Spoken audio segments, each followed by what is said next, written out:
So for slant asymptotes, we get this slant asymptote when the degree of the numerator is just one more than the degree of the denominator. Now, we have already looked at this math.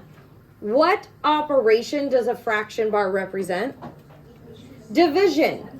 So this problem, this function is saying, take a quadratic, if we're looking at this first function of f of x, take a quadratic and divide it by a linear function.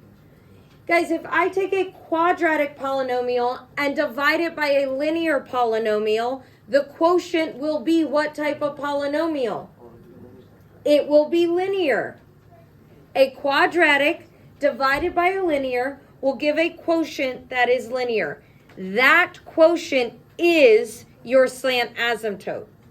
So we are dividing by 3x plus 1. You've seen this before with the area model. We've done this before.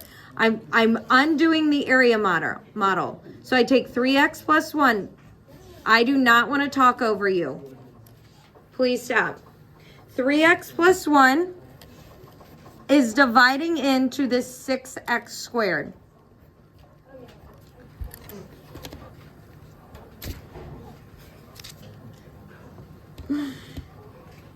What do I have to multiply the 3x by to get 6x squared?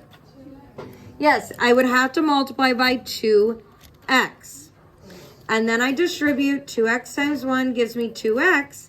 And then we remember our diagonals. I'm going to highlight my diagonals here have to add up to my linear term of negative 13x.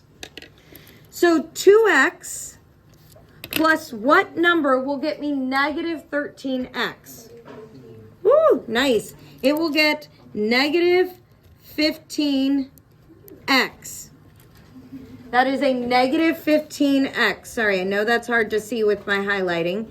Negative 15x. So now, again, undo the math. What did 3x have to be multiplied by to get negative 15x? Negative 5. So that had to be multiplied by negative 5. And then I could keep going. I could keep going. I could work on getting this next diagonal to get this constant term. But guess what? If you read the directions, what did it say right here? Ignore the remainder. Our slant asymptote, we are actually done. Our slant asymptote for this rational function is y equals 2x minus 5. I can stop there. I can ignore the remainder, and we're done. This line would be our slant asymptote.